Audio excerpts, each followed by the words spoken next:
Evet arkadaşlar, son günlerin inanılmaz popülarite kazanmış videosu Taylor Minyon'un recap'ı. İşte geri bildirim videosu, bilmiş olduğunuz üzere klasik fizik üzerine M-Pro Pro klasiği yorumladı.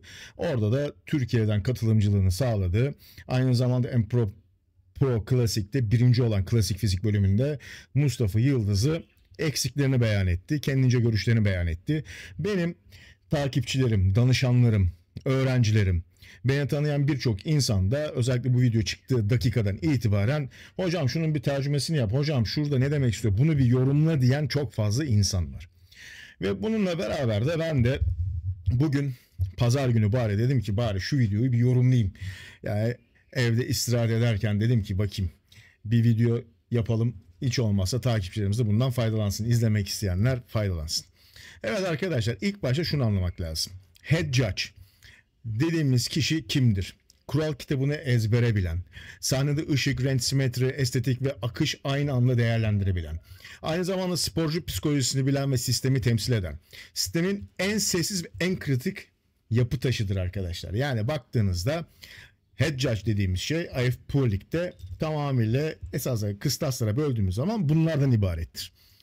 Peki bu bağlamda özellikle size videoyu da açacağım bu arada. Şurada aşağıda köşelerde bir yere koyacağım video. Oradan da izleyeceğiz, dinleyeceğiz, yorumlayacağız, durduracağız, edeceğiz vesaire. Ne demek istediğine bakacağız. Şimdi özellikle sahnedeki sporcunun yükümlülüğü çok farklı. Sporcunun hocasının yükümlülükleri çok farklı. Aynı zamanda alan içerisinde IFPO Lig'e gittiğiniz zaman head judge ve takım arkadaşlarının ve yan hakemlerin amaç ve hedefleri çok farklı. Öncelikle şunu da bilmeniz lazım. Hatta bununla alakalı blog sayfamda bir yazı da yayınladım. Onu da şuraya bir yere koyar mıyım bilmiyorum ama montaj şeklinde buradan bahsedeyim. Özellikle etkinlik bitimine kadar head judge ve aynı zamanda yan hakemlerle konuşmak, istişare etmek özellikle etik dışıdır arkadaşlar. Çünkü burada maalesef ki bu tarz görseller arasında bulunmak, bu tarz işte iletişim halinde olduklarını gözükmesi maalesef ki biraz ikilem yaratır. Bu ikilem yaratma sürecinde de belli başlı problem olmaması amacıyla sporcularla kesinlikle yan yana gelmemeyi tercih etmezler arkadaşlar.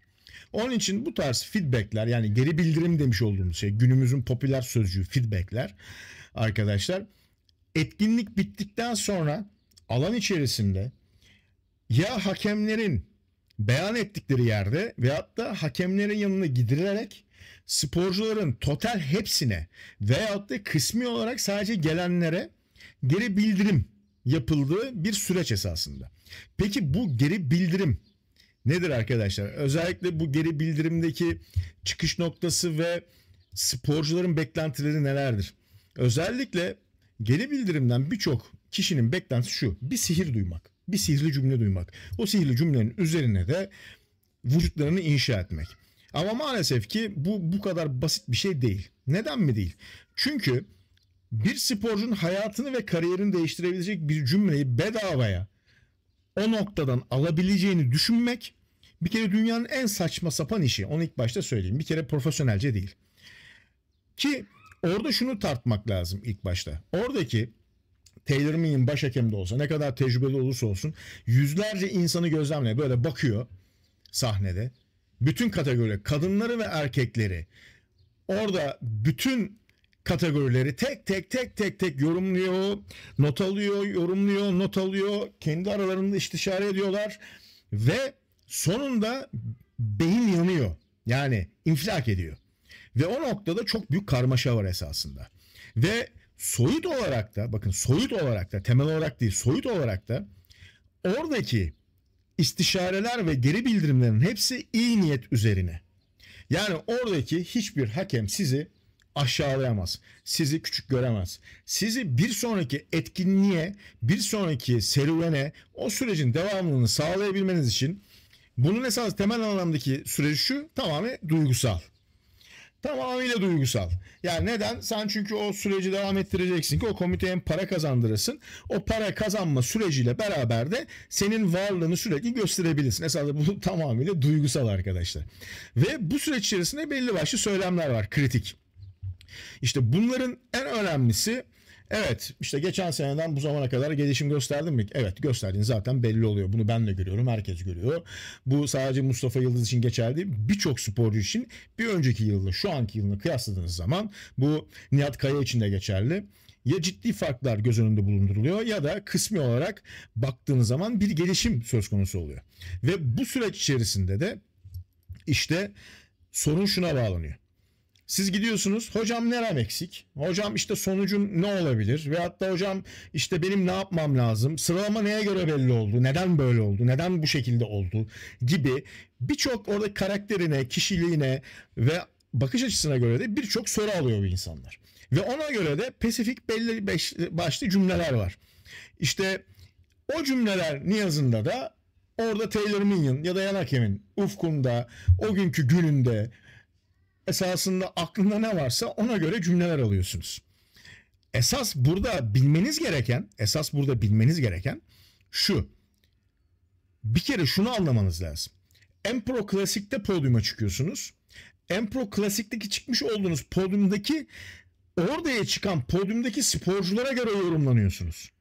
Yani siz oraya çıktığınız zaman klasik fizik kategorisine göre mi yorumlanıyorsun? Yoksa senin gerçekten oradaki el kitabında yazan klasik fizikte alt üst dengesi, sağ sol dengesi gerçekten estetik bir fiziğe göre mi yorumlanıyorsun? Gerçekten istenen altın değer dediğimiz belli başlı değerlendirmeler var. Yani klasik fizikte özellikle altın değerlendirme dediğimiz özellikle ikonik baktığımız zaman sistemsel parametreler var. Bu parametrece mi gerçekten değerlendirildin?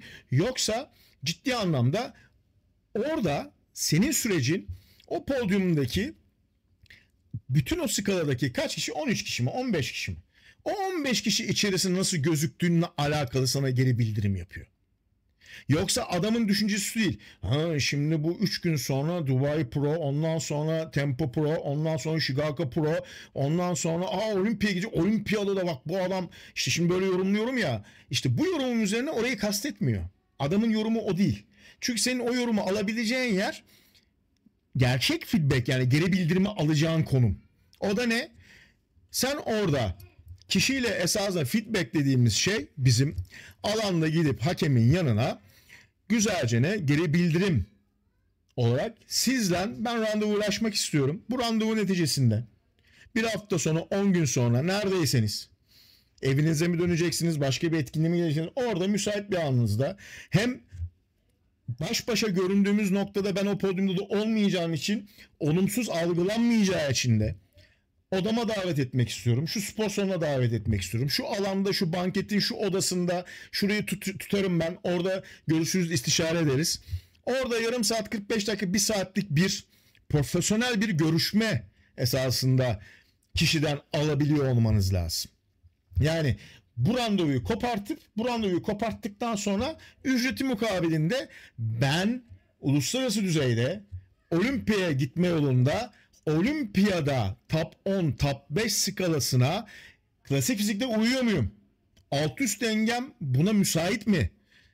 Ben bu yolda bunu yapabilmek için ne yapmam lazım? Sizin görüş ve önerileriniz nedir ve pozlamam konusundaki görüşleriniz de nedir? Bunu ses kaydı makinesini, telefonu, kameranı açacaksın. Bu tamamıyla kapalı gizli odalarda seninle kişi arasındaki olan resmi bir diyalog olduğu için ve bu profesyonel bir diyalog olduğu için bu artık o senle onun arasında olan bir ilişki. Bu ne beni, ne X'i, ne başka bir influencer'ı ya da bir başkasını ilgilendirmiyor kesinlikle. Orada almış olduğun feedback, sen bunu sonra çıkarsın, takipçilerine anlatırsın, gösterirsin, boy boy bunu manşet edersin. Bu farklı bir şey. Ama bunun gidişatı ve evveliyatı ve olması gereken süreci bu. Evet. Şimdi gelelim Taylor Minion. Bakalım ne demiş arkadaşlar. Şimdi süreci anladınız. Tam 9 dakika boyunca anlattım. Süreci anladığınızı umut ediyorum. Yani tam 9, hatta bu makalelerimin hepsi benim kendi web sayfamda da mevcut. Hemen bir bakalım şimdi güzelce ne. İlk önce bir bakalım. Şöyle geçiş yapalım. Ve videoyu da We bu had şekilde başlatayım. Mustafa in second. We had German. Both guys, I think, brought very, very impressive packages to the stage. They were both very conditioned, brought a lot of muscle. For me, Mustafa's size was very overwhelming, and German is not a small guy at all. So I was really impressed with Mustafa. I actually remember judging him here at the show last year. Obviously, he still had an impressive physique. He was in the top 4, but I think he made a lot of improvements in 1 year. Obviously, this is the third show that he's won this year already, so you can tell that he's been making those improvements. But yeah, I was just very impressed overall with the quality of these two guys, and especially with Mustafa. He looked very overpowering, very big on stage. For Mustafa, the main things that he can work on is he still needs to add more thickness and width to his lower lats, just more development in his lower. Evet, şimdi bu kısım esasında en önemli kısım sevgili dostlar. Genel olarak Mustafa'yı beğendiğini, Mustafa'yı o podyuma göre nitelendirdiği zaman yanındaki Alman'a ve oradaki diğer 3 sporcuya, yani kendisi ve oradaki 3 sporcuya göre nitelendirdiğini ve aynı zamanda üçünün arasında en kalifiye, en kuru, en size'lı kişi olduğunu, gerçekten, ki bunu ben de söyledim. Yani baktığınız zaman benim çok ufak bir diyaloğum var biliyorsunuz. Parka bahçeye alalım. Bunlardan hangisi daha iyi? Dubai Pro için de aynısını söyledim. Mustafa kim ya? Bütün herkese IF Pro Lig'in hakemlerini çıkartalım alandan. Seyirciler gelsin. Kim kazandı? Mustafa Yıldız kazandı. Çünkü neden? Hem kütle hem proporsiyon hem de aynı zamanda muscle maturity, kas olgunluğu olarak baktığımız zaman en iyisi hangisi? Dubai Pro'da da, Pro'da da hepsinde Mustafa Yıldız. Ama işin içine kategori ayrımı girdiği zaman işte burada esasında Taylor'ı benim danışanlarımın ve takipçilerim yorumlamamı istediği noktada bu. Özellikle alt sırtını geliştirmesi gerektiğini, alt sırtını geliştirmesi ve aynı zamanda üst sırtını da açması gerektiğini. Yani alt sırtını dolduracak, detay ekleyecek, üst sırtını da genişletecek. Zaten detaylı ve güzel duruyor. Ama üst sırtını genişletmesi lazım. Bu ne demek? Latlarını büyütmesi lazım. Bu ne demek? Bu alt üst dengesinin birbirine uymadığı ve aynı zamanda alt tarafın, özellikle quad ve hamstring'in ciddi anlamda durduğu zaman, hem arkadan hem önden bakıldığı zaman, ciddi olarak ilk başta Mustafa Yıldız'a baktığınız zaman direkt bacaklar göze çarpıyor. Üst sonradan gözünüze çarpıyor. Ve matematiksel olarak baktığınız zaman alt üst dengesini kurabilmesi için üstün de genişlemesi lazım. Altı ufaltamıyorsan üstü genişleteceksin. Bu kadar düz mantık. Çünkü bel de kalın olduğu için direkt olarak baktığınız zaman bütün esasında podyumlara bakın. Bel tarafı anatomik olarak daha geniş, kalça tarafı daha geniş, bacaklar onun için daha fazla ön planda duruyor. Üst tarafa çıktığın zaman alt tarafın dolması gerektiği, gelişmesi gerektiği, detay eklenmesi gerektiği, üst tarafında açılması gerektiği. Bu da ne olacak? Omuz içisinin ve sırtının açıldığı takdirde özellikle back double biceps ve front bicepsi, yani front arka bisepsi ve ön bisepsi verdiği zaman ve aynı zamanda ön duruşlarında ve arka duruşlarında özellikle bu side chest pozunda da inanılmaz işine yarayacak. İşte bu noktada alt üst dengesini kurabilmesi için ve o kompozisyon sağlayabilmesi için vermiş olduğu bir feedback. Yani buradaki konu şey değil. Ya işte sırtında ufak tefek eksikler var, bilmem ne değil. İşte burada da Dubai Pro'ya döndüğümüz zaman Dubai Pro'da da alt üst dengesi Mustafa ile kıyaslandığı zaman daha iyi olan ve daha sönük, daha full olan adamlar bile öne geçti. Ben her zaman ne derim? Yıllardır 2016-2017'den beri söylüyorum. NPC'de bak 2017'den beri söylüyorum ki 2018'de açıldı Avrupa'ya NPC. Hep şunu dedim. Siz ne kadar kaslı ve kütleli olursanız olun, proporsiyonu sizden kategoriye daha uyan birisi varsa ve siz daha kuru kondisyonlu olsanız dahi sizden bir iki tık daha geride, kondisyonu geride olan birisi sizi full paket olduğu için ve orada o kategoriyi temsil ettiğiniz sizin önünüze geçer dedim, anlattım. Bunu umursarsınız, umursamazsınız, cebinize koyarsınız, koymazsınız. Bu ne diyor olan da diyebilirsiniz. Hiç fark etmez. Ama yıllardır zaten ben bunları sürekli anlatıyorum. Anlatmaya da devam edeceğim. İşte buradaki konu bu. Özellikle şunu da şöyle biraz ilerletelim. Ondan sonra da işte posinglerin değişmesi gerektiğini, o posinglerle beraber de duruşuyla alt sırtın geliştirilmesi, üst sırtın açılması, belin biraz daha üst sırt açıldığı zaman belin biraz daha esasında ikonik olarak daha ufak gözükeceği için, altla da hamstring ve quad ve kalçayla da oran orantı sağlanacağı için daha iyi proporsiyon çıkartacağını düşündüğü için esasında Taylor Meehan bu şekilde bir videoda, böyle bir gelebildiğim recap videosunda bunları söylüyor. Tek temel sebep bu. Yani anlamayan arkadaşları da bunu da bu şekilde bilmedikleri işin de öğrenmeleri amacıyla da bu yorumları yapıyorum. Diğer bir konu, o da şöyle, arkadaşlar söyledi ki işte Taylor Meehan oğlu varmış, işte pardon Jim Maye'nin oğlu varmış, Taylor Meehan'mış dediler. Ben de bunun üzerine şöyle bir yorum yaptım. Hayır arkadaşlar dedim. Taylor Meehan değil, Jim Maye'nin oğlu. Şimdi arkadaşlar burada bir fotoğraf görüyorsunuz. Fotoğrafta ortada görmüş olduğunuz Jim Maye'nin arkadaşlar. Yani IF Pro Lig'in CEO'su. Eski genel başkanı. Yani şöyle biraz daha büyüteyim. Evet. Bu görmüş olduğunuz kişi Jim Maye'nin oğlu arkadaşlar. O da Jim Maye'nin bu arada. Bu da Jim Maye'nin. GM Maye'nin diye yazılıyor ismi. Bu da Taylor Meehan. Yani ana CEO'nun torunu arkadaşlar. Bilginiz olsun. Oğlu değil. Bunu da üstüne basarak söyleyeyim. Bunu da bilmiş olun diye söylüyorum. Bu benim bilmişlik taslamamdan değil. Yıllardır bu videoları yapıyorum ve anlatıyorum zaten. Taylor Meehan'ın kim olduğunu, Jim Maye'nin kim olduğunu, tarihçelerini. Hatta ilk videom YouTube kanalını açtığım zaman 2016'nın sonuydu. Vader ailesinin hayatını anlatarak başlamıştım. Hemen akabinde IFBB ile IF Pro Lig'de yarışan sporcuların kıstaslarını ve detaylandırmalarını anlatmıştım. İkinci videomda oydu. İlk kanalımda. Bilginiz olsun.